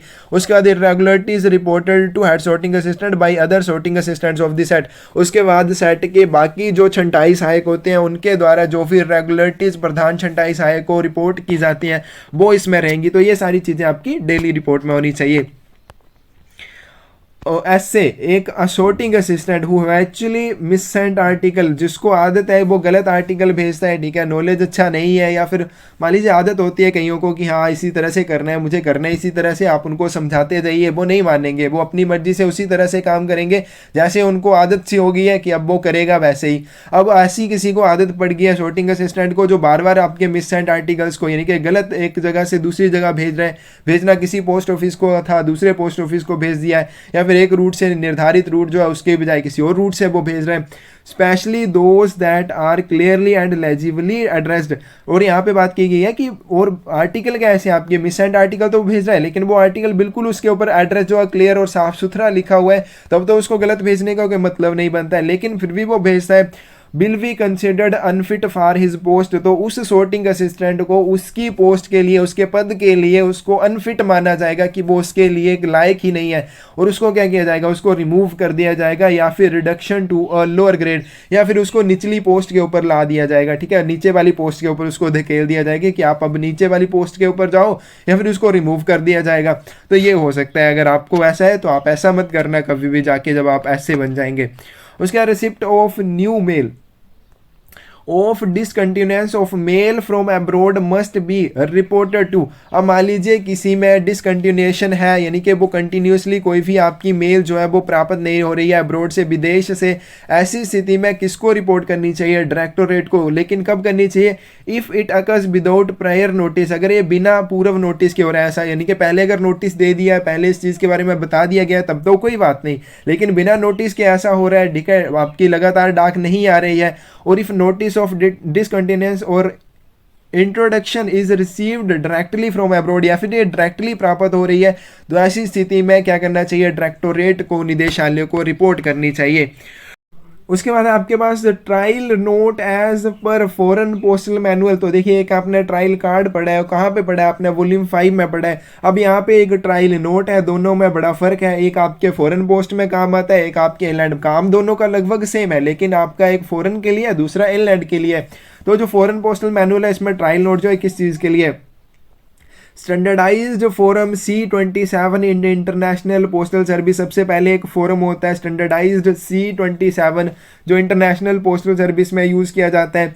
Designed to determine the most favourable route for international mail. ठीक है, मोस्ट फेवरेबल रूट यानी कि बिल्कुल सही रास्ता है किसी भी आपके पास इंटरनेशनल मेल के लिए, उसको जानने के लिए, निर्धारित करने के लिए इसका यूज़ किया जाता है। Provide a check on their transmission items. ठीक है, उसके बाद यहाँ पे हमारे पास ये क्या करता है? एक चेक करता है, जो भी आपकी आइटम से ट्रांसमिट की जाती है उनके ऊपर एक चेक भी प्रोवाइड कर देता है। उनके ऊपर आपको एक पता लग जाएगा कि कहाँ से आपको आर्टिकल को भेजना है, कौन से रूट से भेजना है, कौन सा मोस्ट फेवरेबल रूट है। ठीक है, तो C27 फोरम ये होता है। Mail received from foreign countries. ठीक है, विदेशों से प्राप्त कोई आर्टिकल है जो अनडिलीवरेबल रह गया, आपके पास वितरण उसका नहीं हो पाया है, it is return to country of reason for delivered to sender on payment of charges due. तो इसको क्या किया जाएगा? रीजन वाली कंट्री कौन सी होती है? बहुत बार जगह पे आपको ये चीज़ देखने को मिलेगी, जिस जगह से आपका आर्टिकल एक्चुअल में पोस्ट किया गया था, जिस जगह से पोस्टिंग उसकी हुई थी, वो होती है आपके पास कंट्री ऑफ रीजन। अब यहाँ पे वो क्या किया जाएगा? उसको रीजन, कंट्री ऑफ रीजन के लिए वापिस भेजा जाएगा ताकि प्रेषक को उसका वापिस वितरण किया जा सके, और जो भी चार्जेस ड्यू हैं वो उससे प्राप्त किए जाएंगे। Post card other than registered that do not wear address of sender are not returned. उसके बाद ऐसा पोस्ट कार्ड जिसके ऊपर सेंडर का नाम पता नहीं है कुछ भी, उसको वापस नहीं किया जाएगा, उसको रिटर्न नहीं किया जाएगा। लेकिन अगर रजिस्टर्ड है तब तो किया जाएगा। ठीक है, उसके ऊपर नाम होना चाहिए लेकिन आपके सेंडर का। उसके बाद आपके पास अनरजिस्टर्ड प्रिंटेड पेपर्स है, अगर आपके पास बिना पंजीकरण वाले प्रिंटेड पेपर्स हैं सिवाय आपके बुक्स के। ठीक है, बुक्स के अलावा जो भी हैं, जैसे मैरिज इन्विटेशंस आपने पढ़ा था कि प्रिंटेड पेपर्स में आप भेज सकते हैं। Of no value are not return, जिनकी कोई वैल्यू नहीं है, कीमत नहीं है, उनको अब वापस नहीं भेजा जाएगा, उनको वापस नहीं किया जाएगा। All undeliverable mail not return, जितनी भी अनडिलीवरेबल मेल है, ठीक है, उसको वापस तब तक नहीं किया जाएगा जब तक कि विदाउट रिक्वेस्ट फ्रॉम सेंडर, जब तक कि प्रेषक उस चीज़ के लिए क्या करता है? आपको रिक्वेस्ट नहीं करता है। एनीमैक्स विवेंट्स मीन, एनीमैक्स विवेंट्स अगर किसी आर्टिकल के ऊपर लिखा हुआ है, इसमें समझना आना उसके अंदर जीवित जानवर है। अब हाथी घोड़े तो पोस्ट ऑफिस में नहीं भेज सकते हैं, मधुमक्खियां भेजी जा सकती हैं। ठीक है, तो ये क्या हो जाएंगे आपके? इनको जीवित एनिमल्स में गिना जाएगा। तो उसके बाहर क्या लिखा होगा? एनीमैक्स विवेंट्स लिखा होगा। मधुमक्खियां भी आपके डाक द्वारा भेजी जा सकती हैं, आपको शौक है पालने का, आप मंगवा सकते हैं। उसके बाद स्मॉल पैकेट्स की अगर हम बात करें, छोटे पैकेट्स की, हमने बहुत जगह पे इस तरह क्वेश्चन देखा है। ठीक है, अभी हमने वीडियो की, इसमें बहुत सारे क्वेश्चन स्मॉल पैकेट का मैक्सिमम वेट कितना होता है, या फिर कितने ग्राम से अधिक होने पर इसके ऊपर वितरण शुल्क आपसे लिया जाएगा। अब स्मॉल पैकेट में डिटेल में हम पढ़ लेते हैं, इससे बाहर क्वेश्चन स्मॉल पैकेट के बारे में नहीं आएगा, ये कर लीजिए, आपने स्मॉल पैकेट वाला टॉपिक कवर कर लिया है। तो सबसे पहले intended to enable transmission of small quantity of goods by letter post. सबसे पहले स्मॉल क्वांटिटी में, छोटी मात्रा में आपकी जो चीज़ें होती हैं उनको आपने ट्रांसमिट करना है फॉरेन पोस्ट के लिए लेटर पोस्ट के जरिए। ठीक है, वो कैसे कर सकते हैं आप? स्मॉल पैकेट के जरिए कर सकते हैं। इसमें क्या क्या हो सकते हैं? गिफ्ट हो सकते हैं, आइटम्स ऑफ सेलेबल वैल्यू, उसके बाद सैंपल्स ऑफ मर्चेंडिस। मर्चेंडिस क्या होते हैं? आपके पास दस्तावेज, ठीक है, उनके सैंपल जो होते हैं, या मर्चेंडिस सामान आपका होता है, ठीक है, उनके सैंपल कोई भी हो सकते हैं, या फिर सेलेबल वैल्यू वाली जो आइटम्स होती हैं, यानी कि जिनका कुछ सेलेबल वैल्यू है, जो आपको बेचने वाली कोई वैल्यू है। तो ऐसी स्थिति में can be transmitted by this service, उनको स्मॉल पैकेट के अंदर डाल के आप भेज सकते हैं। दे शुड नॉट कंटेन, में क्या क्या नहीं होना चाहिए? सबसे पहले पोस्टेज स्टैंप्स और फॉर्म ऑफ प्री पेमेंट, इसमें आपकी पोस्टेज स्टैंप नहीं होनी चाहिए, डाक टिकट नहीं होने चाहिए, और प्री पेमेंट वाले फॉर्म इसके अंदर डाल के आप नहीं भेजेंगे। दे शुड नॉट वेयर, इनमें और क्या क्या चीज़ें नहीं होनी चाहिए, इंस्क्रिप्शन इसमें नहीं होनी चाहिए, documents in the nature of current and personal correspondence, ऐसे दस्तावेज नहीं होने चाहिए जिसमें आपका कोई भी पत्राचार हो, चाहे वो करंट हो या पर्सनल आपका व्यक्तिगत हो, वो नहीं होना चाहिए। Documents for person other then addressee, या फिर प्राप्तकर्ता के सिवाय किसी अन्य व्यक्ति के लिए आप इसमें कोई भी दस्तावेज भेज रहे हैं तो ऐसा भी आप ना ही करें। Penalty for breach of conditions of blind literature packet addressed to foreign countries, विदेशों के लिए संबोधित जो ब्लाइंड लिटरेचर पैकेट है, अगर उनमें आप जो कंडीशंस दी गई हैं उनका आप उल्लंघन करते हैं तो ऐसी स्थिति में आपको पेनल्टी देनी होगी। क्या पेनल्टी होगी? Will not be forwarded plus return to sender, सबसे पहले उनको भेजा नहीं जाएगा, फॉरवर्ड नहीं किया जाएगा और वापस उनको सेंडर को दे दिया जाएगा। लेकिन अब यहाँ पे उसके ऊपर चार्जेस सेंडर को देने पड़ेंगे, फ्री तो नहीं मिलेगा। अब charges on delivery with letter और पार्सल पोस्टेज, अब यहाँ पे लेटर या पार्सल पोस्टेज के ऊपर जो भी डिलीवरी चार्जेस बनते हैं वो उसको देने होंगे, लेकिन कैसे? इंटरनेशनल पोस्टेज रेट के हिसाब से, जो भी आपकी अंतर्राष्ट्रीय डाक शुल्क के हिसाब से चार्जेस बनते हैं वो आपको देने होंगे, जो भी एप्लीकेबल है वो आपको इसमें लगेंगे, वो आपसे पोस्ट ऑफिस वाले लेके हटेंगे।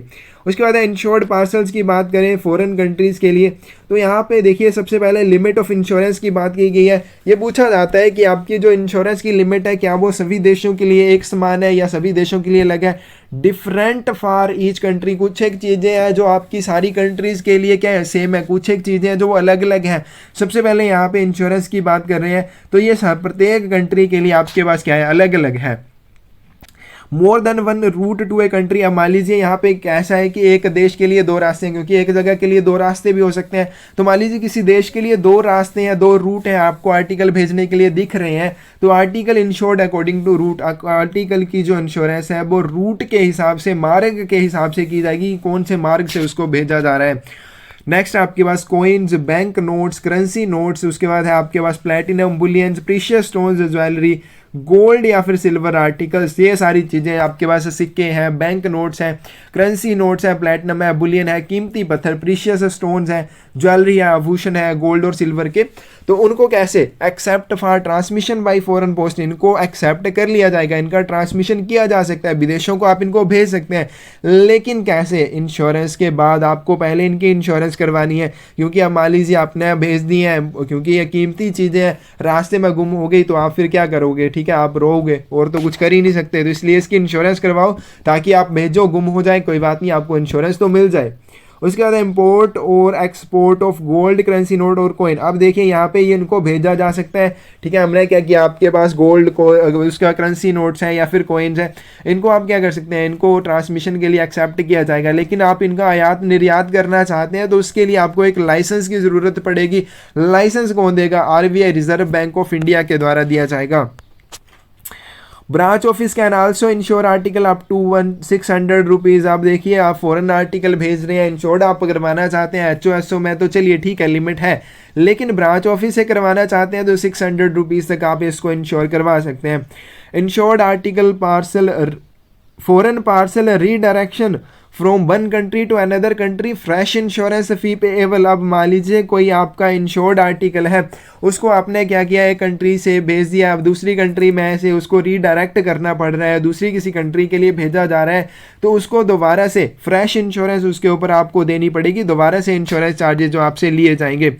उसके बाद है एडवाइस ऑफ डिलीवरी, बात करें वितरण की सूचना। ठीक है, यहाँ पे वितरण की सलाह नहीं, एडवाइस तो वैसे सलाह होती है, लेकिन यहाँ पे क्या मतलब है इसका, वितरण की सूचना। जैसे इंग्लैंड में आपकी एक्नॉलेजमेंट होती है, फॉरेन में क्या होती है, आपके पास एडवाइस ऑफ डिलीवरी होती है।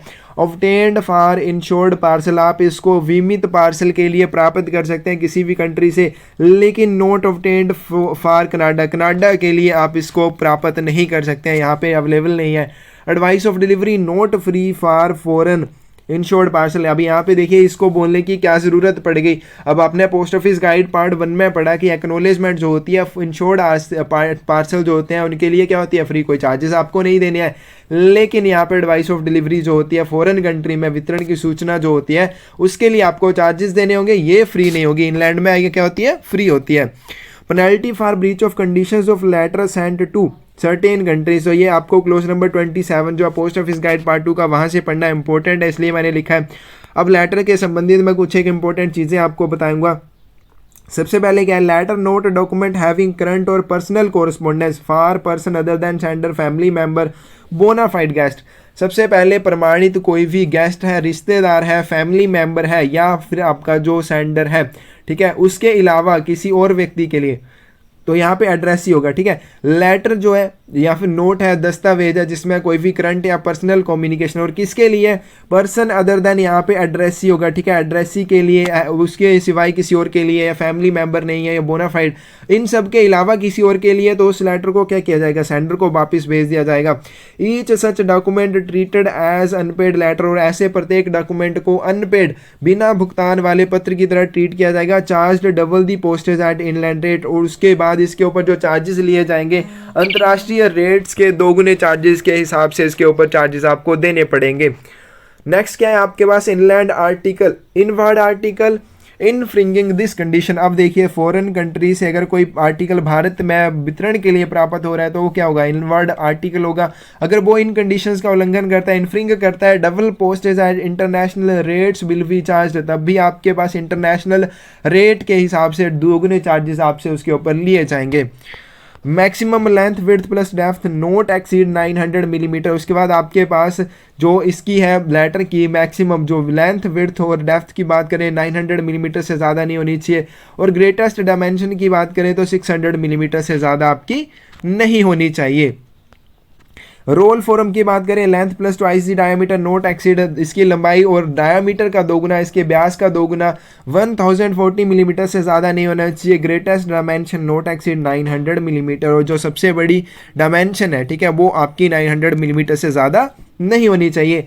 Surface measuring of letter not less than 90 by 140 millimetre, ठीक है, पत्र की जो सरफेस मेजरिंग है वो 90 बाई 140 मिलीमीटर से कम नहीं होनी चाहिए।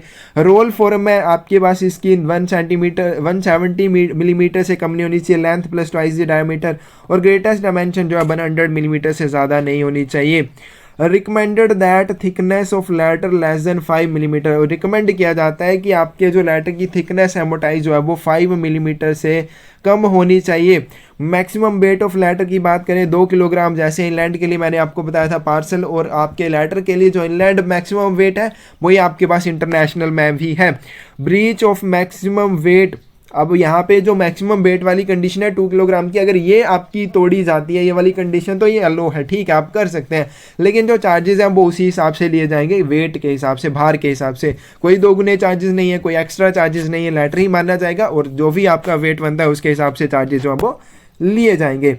अब इनलैंड लेटर कार्ड की बात करें, not used for addressing communication to foreign countries, inland letter card का उपयोग आप विदेशों को डाक भेजने के लिए नहीं कर सकते हैं, विदेशों में कम्युनिकेशन या संचार करने के लिए आप इसका यूज़ नहीं कर सकते हैं, सिवाय भूटान, बांग्लादेश और नेपाल के। इफ़ पोस्टेड, अगर आप पोस्ट कर देते हैं, ट्रीटेड एज इनसफिशेंटली पेड लेटर, तो इसको आधे अधूरे भुगतान वाला लेटर माना जाएगा। उसके बाद है हमारे पास इंपॉर्टेंट अबाउट पोस्ट कार्ड, जो पोस्ट कार्ड होते हैं उनके संबंधित इंपॉर्टेंट चीज़ें। Heading post card shown on front address side of post card, सबसे पहले आपको जो फ्रंट साइड होती है, फ्रंट साइड कौन सी होती है, जिस साइड के ऊपर पता लिखा जाता है उसके ऊपर क्या होना चाहिए, हेडिंग होना चाहिए, पोस्ट कार्ड लिखा होना चाहिए। This heading not obligatory in case of picture post card, ये क्वेश्चन पूछा जाता है कि कौन से केस में, कौन से पोस्ट कार्ड के केस में, स्थिति में आपको उसके ऊपर हेडिंग लिखने की ज़रूरत नहीं है, पिक्चर पोस्ट कार्ड के मामले में। उसका रिप्लाई पोस्ट कार्ड सर्विस जो है note available for foreign countries, reply post card service जो है फॉरेन कंट्रीज के लिए अवेलेबल नहीं है, सिवाय आपके पास भूटान, बांग्लादेश और नेपाल के। Minimum and maximum dimensions of privately manufactured post card, आपके पास निजी तौर पर निर्मित जो पोस्ट कार्ड होते हैं उसके लिए मिनिमम और मैक्सिमम डायमेंशंस क्या है, मिनिमम 105 बाई 146 मिलीमीटर और मैक्सिमम 90 बाई 140 मिलीमीटर है। उसका नेक्स्ट है आपके पास लेफ्ट हैंड हाफ और राइट हैंड हाफ। यहाँ पे ये देखिए ये क्या आपका पोस्ट कार्ड है, ठीक है। अब यहाँ पे आप देख लीजिए लेफ्ट हैंड साइड में क्या क्या होने चाहिए। सबसे पहले बैक साइड और लेफ्ट हैंड साइड मान लीजिए ये वाली साइड है, ठीक है, इस वाली साइड को कहा गया है। तो यहाँ पे क्या है कि for sender to return his communication, ये आपके प्रेषक के लिए जगह है। आपके पास कौन सी, लेफ्ट हैंड साइड और बैक साइड जो होगी पोस्ट कार्ड की वो अपना संचार इसमें लिख सकता है। और राइट हैंड साइड किसके लिए होगी, सबसे पहले जो प्राप्त करता है उसका एड्रेस, पोस्टेज स्टैंप आप चिपकाएंगे या फिर फ्रैंकिंग इंप्रेशन की छाप हो सकती है, ऑफिशियल इंडिकेशंस हो सकती हैं, उसका लेवल हो सकता है रजिस्टर्ड एडवाइस ऑफ डिलीवरी, ये वाले। तो ये होता है पोस्ट कार्ड, इस तरह से होगा इसके ऊपर। उसके बाद है आपके पास illustration, stamps, labels, address slip, thin substances may affix to post card. तो ये सारी चीज़ें भी आपकी पोस्ट कार्ड के साथ चिपकाई जा सकती हैं। अफिक्स ओनली टू बैक और left hands half of front side. तो आपके पास ये कहाँ पे चिपकाए जा सकते हैं? फ्रंट साइड में, लेफ्ट हैंड हाफ के ऊपर, या फिर बैक साइड में इनको चिपकाया जा सकता है। Post card not follow conditions treated as letter. तो अगर आपका पोस्ट कार्ड जो है कंडीशंस को फॉलो नहीं करता है तो उसको लेटर की तरह, पत्र की तरह ट्रीट किया जाएगा। If postage stamps affixed on back of post card, अगर आपके जो पोस्ट कार्ड के ऊपर पोस्टेज स्टैम्प्स लगाई गई हैं वो कहाँ पे लगाई गई हैं? बैक साइड में। Treated as unpaid post card, तो इसको अनपेड पोस्ट कार्ड की तरह ट्रीट किया जाएगा। नेक्स्ट आपके पास what is the maximum weight of blind literature packet addressed to foreign country. Inland post में जितना है सेम आपके पास यहाँ पे फॉरेन पोस्ट में भी उतना ही है, 7 किलोग्राम तक आप भेज सकते हैं। APPU मेंबर कंट्रीज कौन कौन सी हैं? तो यहाँ पे आप इसको PDF से देख लेना, 32 है। क्वेश्चन पूछा जाता है कि APPU में कौन कौन सी मेंबर कंट्री, एक आपकी नहीं होगी, बाकी 3 दी होंगी ऑप्शन में, आपको पहचानी है। तो यहाँ पे लिखी गई है ये सारी, ठीक है। 32 आपको दिख जाएंगी, कर लेनी है, याद अच्छे से करनी है। As per clause 11 of Post Office Guide Part 2, name of continent not required in address to foreign destination। अब यहाँ पे मैं पहले आपको बता देता हूँ कि कौन कौन से आपके पर्टिकुलर्स, कौन कौन सी चीज़ें आपकी होनी चाहिए जब भी आप फॉरेन आर्टिकल के ऊपर एड्रेस लिखते हैं, पता लिखते हैं। सबसे पहले नेम ऑफ एड्रेस ही होना चाहिए, प्राप्तकर्ता का नाम होना चाहिए, ये तो पता है आप सभी को। ये आपको सीक्वेंस भी याद कर लेनी कि सबसे पहले कौन आएगा, दूसरे नंबर पे, तीसरे नंबर पे कौन सा आएगा। उसके बाद है नेम, नंबर ऑफ हाउस और नेम इफ एनी, ठीक है। आपके घर का अगर कोई नाम है या हाउस नंबर है कोई, वो होना चाहिए। Flat, apartment number, floor number, block number अगर कोई है तो वो होना चाहिए। Name of street, road, place, locality, तो उसके बाद ये चीज़ होगी। Name of post office of delivery होना चाहिए। डिलीवरी जोन नंबर, इंग्लैंड में क्या होता है आपके पास? पिन कोड नंबर, और फॉरेन में क्या होता है? डिलीवरी जोन नंबर या फिर पोस्टल कोड नंबर जो होता है उसका। नेम ऑफ प्रोविंस, उसके बाद है आपके पास स्टेट या फिर डिपार्टमेंट, ये होना चाहिए। नेम ऑफ कंट्री, ठीक है, town plus country indicated in block Capitals, ठीक है, इनको बड़े अक्षरों में आपको लिखना है। अब यहाँ पे क्या बोला गया है कि क्लोज नंबर 11 में ये आते हैं आपके पास, जो भी आप फॉरेन आर्टिकल्स के ऊपर एड्रेस लिखते हैं, इसमें क्या चीज़ नहीं होनी चाहिए, ठीक है, आपकी क्या चीज़ ज़रूरी नहीं है? नेम ऑफ कॉन्टिनेंट, कॉन्टिनेंट का नेम जो है वो ज़रूरी नहीं है। ये सारी चीज़ें जो है ये होनी ही चाहिए। नेम ऑफ कंट्री भी होनी चाहिए, नेम ऑफ प्रोविंस, स्टेट या डिपार्टमेंट भी होना चाहिए, जोन नंबर या पोस्टल कोड नंबर भी होना चाहिए। ये सारी चीज़ें ऊपर वाली होनी चाहिए। और लास्ट क्वेश्चन है आज की वीडियो का, foreign articles addressed as post restante. Foreign articles जिनको पोस्ट रेस्टेंट आर्टिकल की तरह संबोधित किया गया हो, detained at post office for a period not exceeding 1 month, 1 महीने से ज़्यादा इनको रोक के नहीं रखा जाएगा। वेयर हाउसिंग चार्जेस आपके 8वें दिन से लेने शुरू कर दिए जाएंगे। VP आर्टिकल जो है उसको 7 दिन तक ही डिटेन करके रखा जाएगा, इससे ज़्यादा नहीं रखा जा सकता है।